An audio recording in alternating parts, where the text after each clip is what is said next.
Hi, I'm Becky Stern and welcome to the craft video.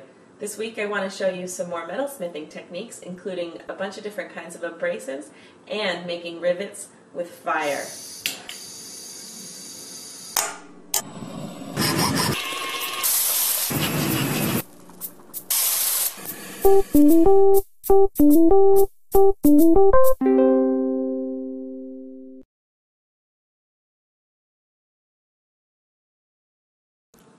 When working on a basic metal piece, there are a bunch of different abrasive materials you can use to get the finish you want. Here I have just a basic shape that I pierced with my jeweler's saw, like I showed you how to do in my last metalworking video. But you can see that the edges are really rough and sharp, and there's got a lot of surface scratches. So one basic thing you can use is a large flat file, possibly rounded on one side, for cleaning up broad edges, making things flat and straight. It's really good for loose beginning to clean up your work. And then these micro files come in a bunch of different shapes and sizes. This one's round for getting into round holes, square for getting into these little corners, and then triangular ones and low dome with flat sides, and the little points make it really excellent for getting into very small spaces. If you need to grind off a bunch of metal and you want to get a shape, you can use one of these grinding wheels. They come in a bunch of different materials. They're composite abrasives, and they'll usually go pretty fast, taking away softer metals like silver or copper. Once you get down into the finishing stage, you can work with something like this detail abrasive brush, which is actually just a different composite rubber materials with embedded abrasive in it, and when it spins it just sort of slaps at the metal really fast and can get you a really interesting surface texture, can smooth over a sharp edge, and they come in a bunch of different grits. One of my favorite things is also this slotted mandrel. It goes in your rotary tool or flex shaft and has just a slot in it to put in a piece of sandpaper.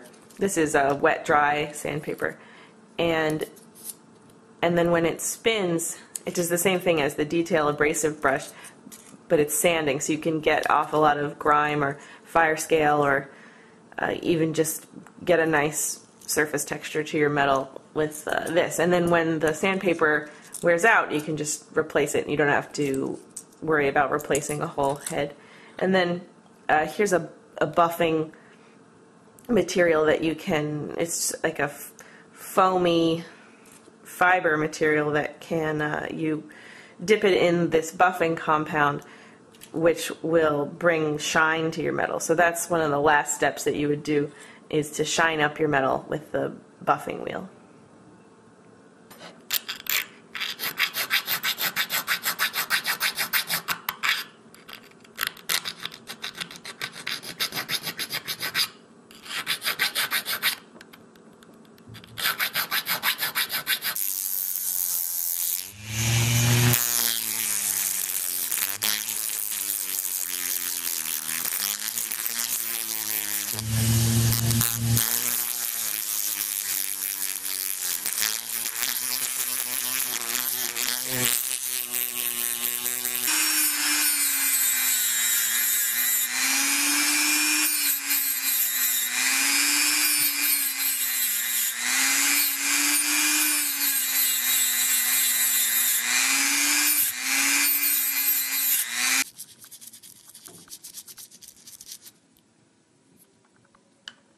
To affix the two pieces of metal, I'm going to use a rivet. So I've drilled a hole in each piece, and then the way the rivet works is it sandwiches the two pieces of metal together,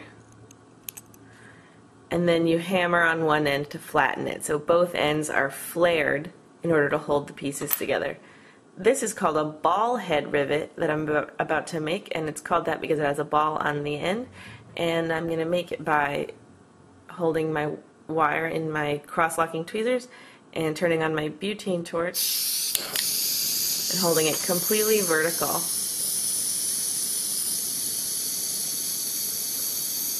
This is big wire, so it'll take a little bit of time to heat up. This happens rather quickly with smaller gauge wire.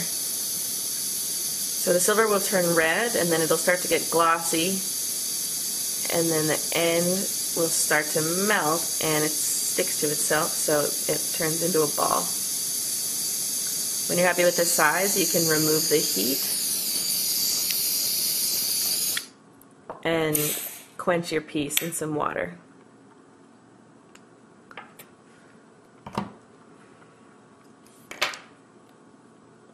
Now we have a ball head rivet.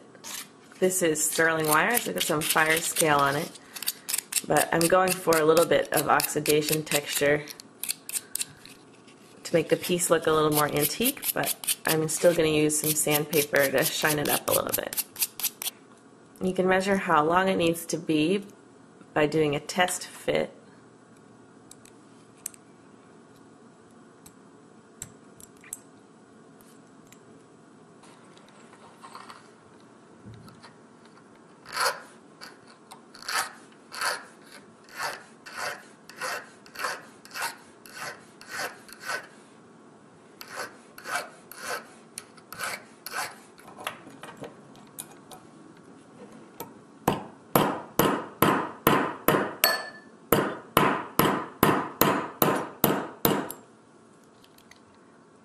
I've hammered the rivet on the back so it's flush and then sanded it a little bit. All that's left to do is clean up the finish there, attach a jump ring for a chain, and the pendant is finished.